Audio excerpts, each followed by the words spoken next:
कृष्ण जन्म समारोह गोकुल में संपन्न हो चुका था, परंतु ब्रजवासियों के मन का उत्साह वैसे ही बना हुआ रहा। रोज कोई न कोई लाल जी के दर्शन को आता रहता। कुछ तो जाने पहचाने हुआ करते थे, तो कोई कोई अनजाने भी। लल्ला को झूले में झुलाए जा रही थी माता रोहिणी, और माता यशोदा माखन मथ रही थी कि दूर से कोई एक सुंदर नारी यशोदा निवास की ओर आती दिखी। तो यशोदा ने रोहिणी से कहा कि लल्ला को दिठौना लगा दो, कोई नारी आ रही है। रोहिणी बोली, जी दीदी, अभी लगाए देती हूँ। उसने काजल की डिबिया निकाली और लाल जी की आंखों में लगाया, फिर एक काला टीका माथे पर भी लगा दिया। रोहिणी बोली, दीदी, लाल जी सोने लगे हैं, मैं भी जरा दाऊ को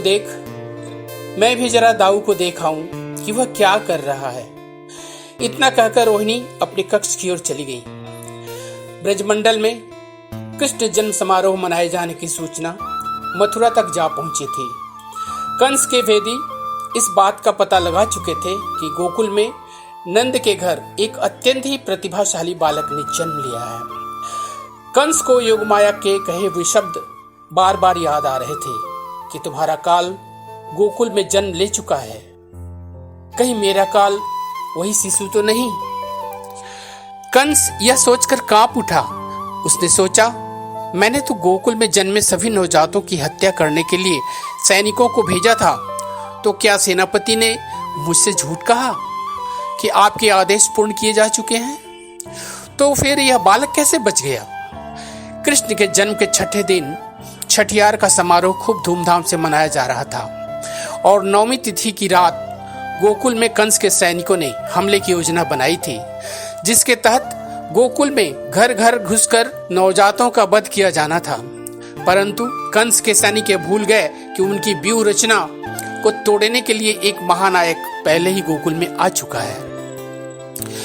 कंस के सैनिक सैकड़ों की संख्या में मथुरा से गोकुल की ओर कूच कर चुके थे कि यमुना ने उनकी नावों को डुबोना शुरू कर दिया।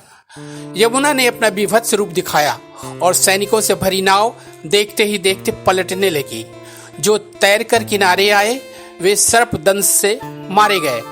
हजारों की संख्या में सांपों ने उन सैनिकों को डसना प्रारंभ कर दिया था। बच्चे खुचे सैनिक जान बचाकर भागने को विवश हुए थे। अपनी पराजय देख सेनापति की रूह कांप गई। उसने महाराज कंस को झूठी खबर दी कि वे अपनी योजना में सफल हो गए हैं।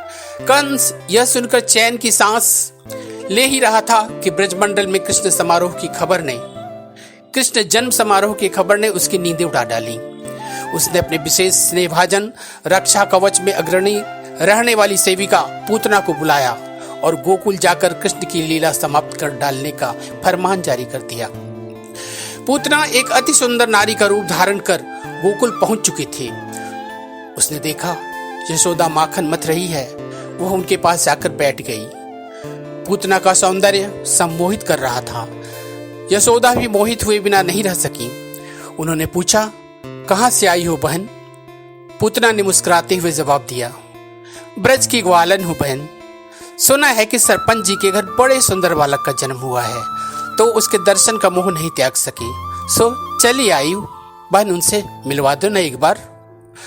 यशोदा ने कहा, अभी मिलवाती हूँ अपने लल्ला को। देखो तो मेरे लाल जी जागे हैं या सोए? यशोदा ने देखा नटखट लाल जी अभी जागे हैं और मुस्कुरा रहे हैं।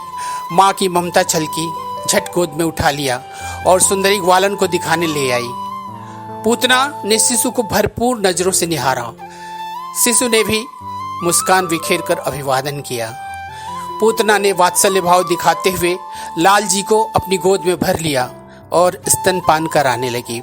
यशोदा को क्या पता था कि मायाविनी राक्षसी पूतना अपने स्तन में विष लपेटकर लाल जी के प्राण लेने आई है।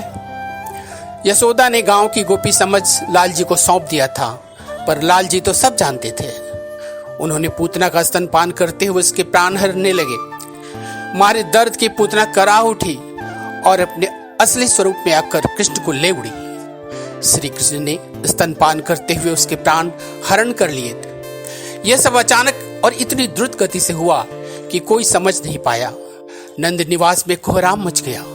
यशोदा बेसुध हो दौड़ पड़ी जहां राक्षसी पुतना मरी पड़ी थी और शिशु कृष्ण उसकी छाती पर बैठ स्तनपान कर रहे थे।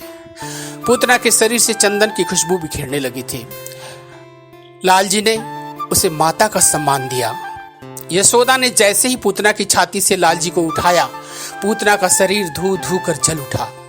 चंदन की लकड़ी जलने से जो सुगंध फैलती है, वैसी ही सुगंध ब्रज की अमराई में फैल गई। प्रभु श्री कृष्ण ने मातृभाव से पूतना का अंतिम संस्कार किया था। मित्रों, यह कथा आपको कैसी लगी?